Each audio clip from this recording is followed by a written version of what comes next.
Welcome, and thank you for coming out this afternoon.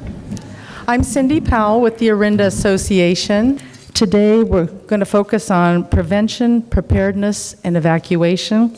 We have Dave Winokur, our fire chief with Moraga Orinda Fire District. We have Duncan Seibert, who is the chair of the Lafayette Emergency Preparedness Commission. He put this document together. Mark Nagel, police chief, Orinda Police Department. And in the audience, we have Dennis Rain, emergency preparedness coordinator for the Moraga Orinda Fire District.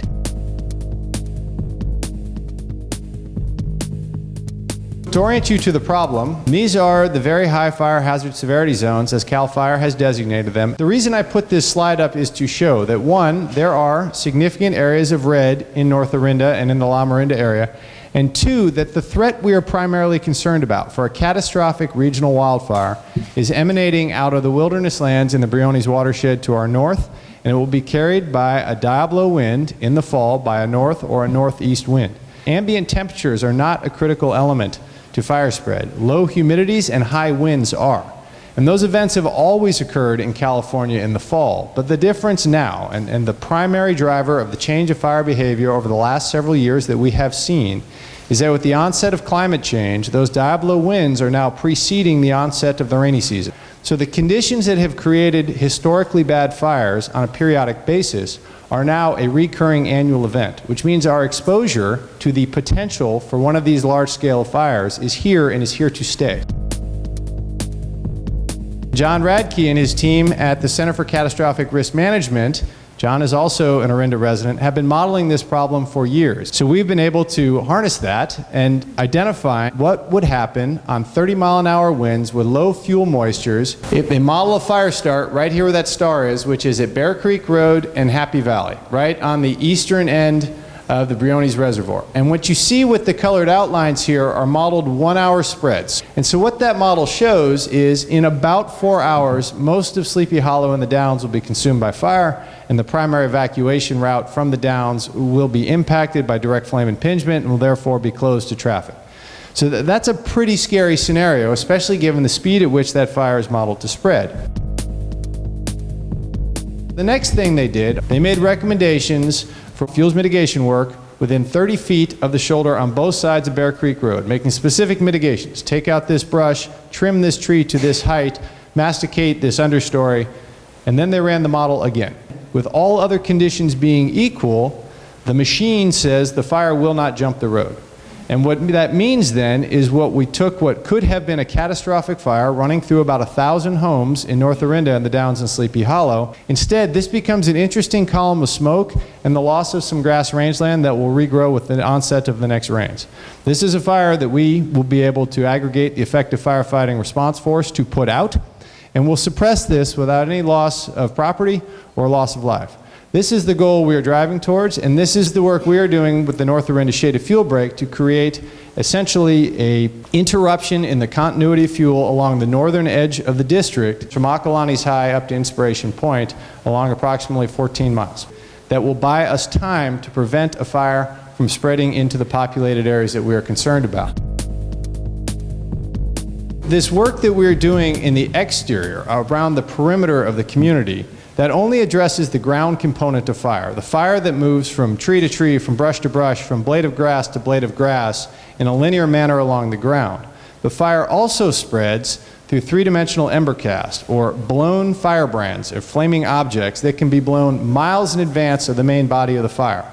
And when those embers come to ground, if they land on a receptive fuel bed, on a pile of leaves, on a lot with dead grass that has not been treated, in a gutter that is full of some form of dry matter, they then create a fire of its own right, which can grow to be just as damaging as the main fire.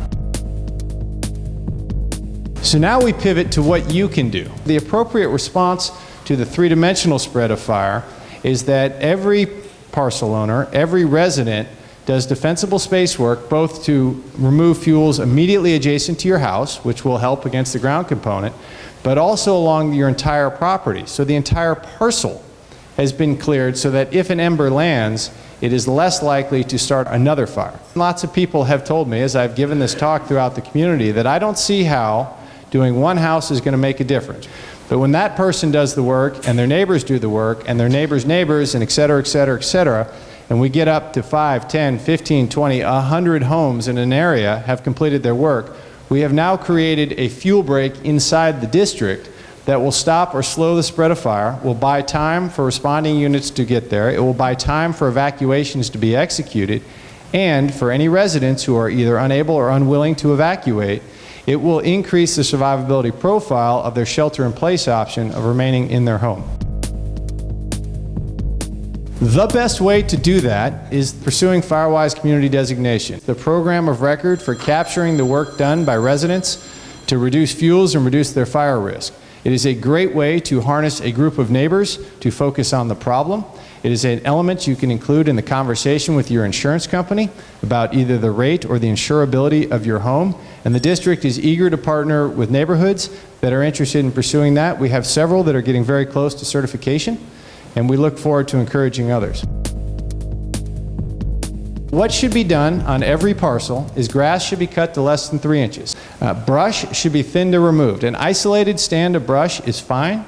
A field of brush is not. What we want to do is break up the horizontal and vertical continuity of fuels so that fire isn't able to jump from object to object to object, gaining speed and intensity as it runs. Trees need to be trimmed and limbed 6 to 8 feet from the ground. And what we're doing there is we're creating an air gap. We're creating space so that a fire on the ground in the grass, a low intensity, relatively slow moving fire, does not have a path through which it can climb into the canopy where there's much greater availability of fuels. The only trees that are required to be removed or eliminated are dead or dying trees. Healthy trees upon which the canopy work has been done to limb them up and ladder fuels have been reduced underneath are a very, very low risk. Our friends over at Fire Safe Marin came up with a really good list of plants they don't like. We spent a long time, 15 years or so, worried about drought and planting drought-resistant plants.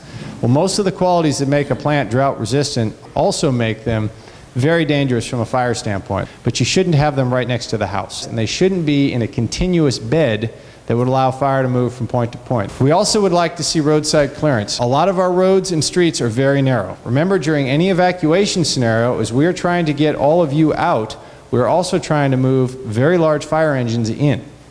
And the degree to which those roads are impinged by vegetation on the shoulder, we lose that effective width of the road. We also are concerned about encroaching vegetation setting up fire to jump that road. The degree to which vegetation is encroaching on both sides, that will reduce the effectiveness of that road to stop spread, especially interlocking canopy, overgrown brush.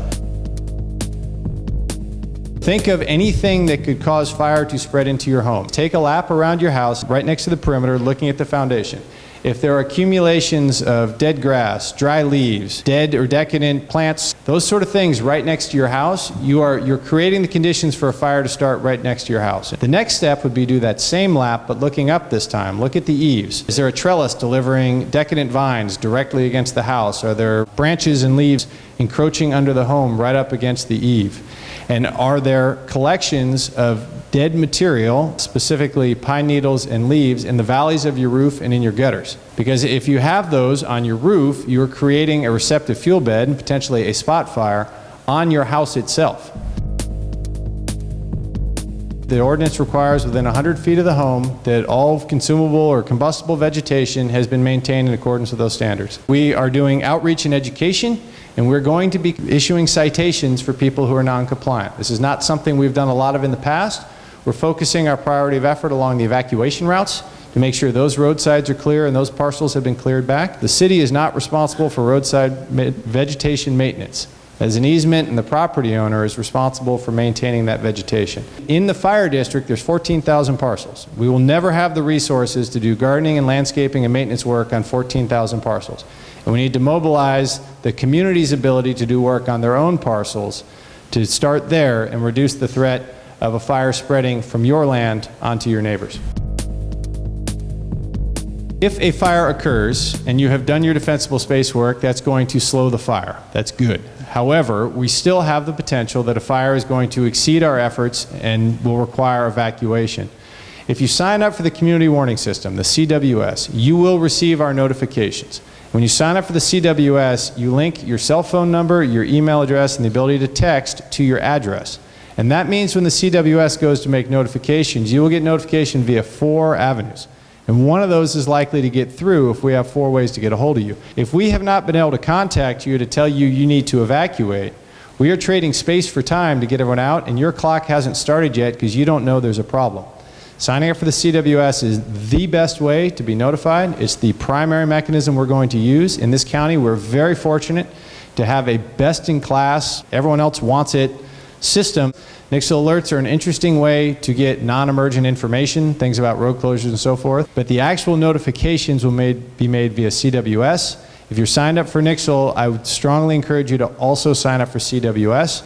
However, a weather alert radio, which is a very inexpensive item with a battery backup, has a 120 decibel siren. So basically you have a siren in your house that the CWS is able to activate if you're concerned about additional notification. And the last one I think is the most important, and that's purchasing an uninterrupted power supply, or a UPS.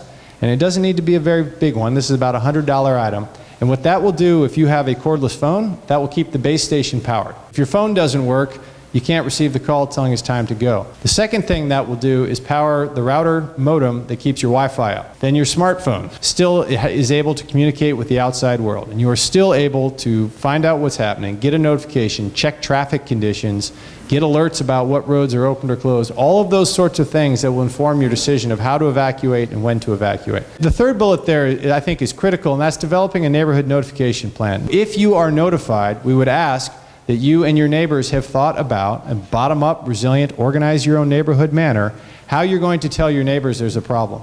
What we're hoping is that a single positive notification to a member of the community acts as a pebble dropped into a pond. And that ripple will spread through the pond as neighbors notify neighbors, et cetera, et cetera, et cetera. The second component of that, if you have neighbors who need help getting down the stairs, or neighbors who do not drive, we are not going to be able to respond units to get there in a rapid manner. Calls for service, for a lift assist, for help down the stairs, those are going to be received and processed. But the folks who are actually going to carry that out are going to be coming from out of the area. So if neighbors are able to help evacuate neighbors, you have already pre-positioned, if you will, the evacuation resource inside the community. Comma, if you have multiple cars, please only take one though. Right? Because if you have 3 cars, you just tripled your impact on the evacuation network. So we ask you to take one, but if you have an empty seat and you have a neighbor who is either unable or unwilling to drive on their own, please notify them and give them a ride out. All this information we have, all these pieces and parts we have to be integrated into a single platform. And what this is linked to is a ground-based sensor, and we have fielded ground-based sensors for early fire detection and warning now, which says, hey, I see a fire. Then we use near real-time modeling to predict where that fire is going to go in the next 1, 3, and 5 hours. And we drop those in to prioritized evacuation recommendations based on the polygons. This is a useful way for us to subdivide the community so we can make prioritized, time-phased evacuations. There is almost no scenario where we want to make a broadcast to the entire community essentially saying run for it, knowing that we are moving you from a home which is inherently fire resistant into a car that is inherently combustible in a traffic jam of epic magnitude. And what that does is that forms a common operating picture. So the firefighters who are up on the hill can communicate to the police officers who are going to order the evacuation, who can communicate to the CWS folks who are actually going to issue the evacuation orders. So these are the foot stompers, the things I hope you take away from this. Please do your fuels mitigation work. Sign up for the CWS system. That is the way we're going to get a hold of you. Develop a neighborhood notification plan so if you get notified, your neighbors will know what you know and vice versa. And then if you would like additional layers of security, please consider purchasing a weather alert radio and an uninterrupted power supply to ensure you have the ability to communicate and to receive information from the outside world. I want to talk about, again, community alerts. If this is what we use to tell you to go, you need to sign up for it. So how are we doing? So we've been at this for probably a year or more, stressing the importance of getting notification out. Here's where we stand. Orinda is 25% of the population. Moraga is 22.5, and Lafayette is 17. Another way to look at this is 75% are not. We also use Nixle for text. There's 9,347 and 3,669 emails for Orinda signed up on Nixle. Anyone know the population of Orinda? I'll round up, it's about 20,000. So we got some work to do, and we will keep at it. I'm the chair of the Lafayette Emergency Preparedness Commission. As a commission, it was our instruction from the City Council to put out a document to help people getting prepared for an emergency. We put together this document, and it became the La Orinda Guide. The primary pages of this that I think are critically important for all of us are the evacuation tip pages with do now, go back, do now documents, do now preparedness actions. Do them now because you have lots of time now. You won't have lots of time when there's a fire. The first do now was go bags, getting bags ready so you have your essentials. Well, for animals, you have to do the same thing. Your animals need their essentials. Any medications, a little bit of food, so forth. Access and functional needs people. That's in Do Now neighborhood. And don't wait for this. Know the preparedness of all of your neighbors and their abilities to help during an evacuation. Do Now communications. Determine an out-of-state contact. You make a call out of the area to your out-of-state contact, and all of your friends and family who are out of the area can also call that person and find out how you're doing. But you don't actually call, you text. Texting uses little bits of data. Calling uses a lot of bandwidth. The other advantage of text is it's a process called store and forward. It will store it until it can forward it. So it's a much more efficient way of getting the word out. When the fire is near, don't leave your car in the driveway or at the garage if there are fires near or if it's red flag warning. Get your car out. If you have a gate, open the gate, leave it open. Park your car in your driveway, aimed out to the street. You don't want to be backing out into a line of traffic, and make sure you have a lot of gas, 3/4 of a tank of gas. How do you leave your house? Do you leave the lights on for the first responders? Yes. Do you close and lock all the doors? Yes. Just go through this. It'll tell you how to leave everything for your safety, for the first responders' safety and access. Once you get out, or if you are out of town during the evacuation, go to this website, Safe and Well. Tell them that you're okay, because other people will check. That's a Red Cross website. If you record someone as missing to the sheriff's office, and then you find them, call the sheriff's department back and say you found them. They're no longer missing, so they won't spend the resources looking for them anymore.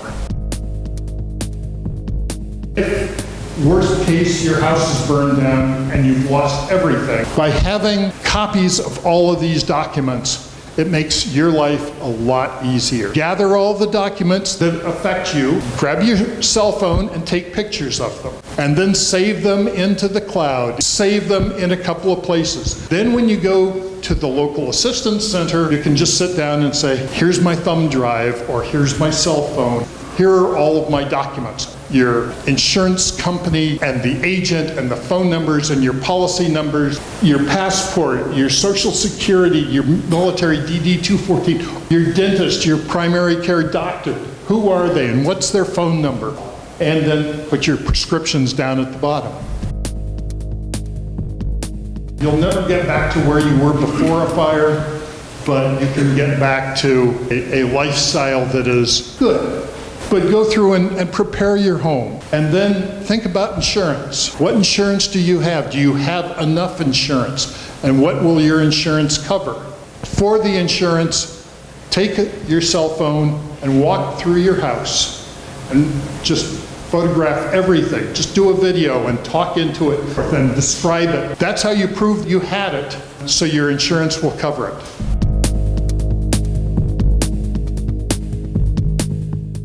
If you live in Moraga or Orinda, you are not evacuated until you're on Highway 24 and you're going east or west. There is nowhere inside the city or the town that we are going to have people evacuate to, because we are going to need every square inch of available parking lot open space to stage firefighting resources for the response to try to put this thing out. Anyone who has ever gotten on 24 on a weekday morning, I think can vouch to that's where the problem is. The problem is in the village trying to get on those on-ramps to get through the Cloverleaf. If you are heart set on making sure you're going east or west and you're in the wrong lane, when you start trying to merge and change lanes, you're going to back up the flow of traffic, which is going to have a ripple effect on people who are not yet evacuated. So if you're in the right lane on southbound Camino Pablo, that means you're going west on 24. And if you're in the left lane on Camino Pablo, that means you're going east on 24. It's the steady flow of traffic through those choke points that is going to be the critical element in our success to executing a rapid evacuation of the community. Know your neighborhood, know Route 1, Route 2, Route 3, how to get around and what road leads to what road to get out of town. Red Cross has shelters designated in La Orinda and in other areas. There are lots of factors that go into which shelters will be open, so they don't pre-announce where shelters are. That will be included in the CWS notification that you get.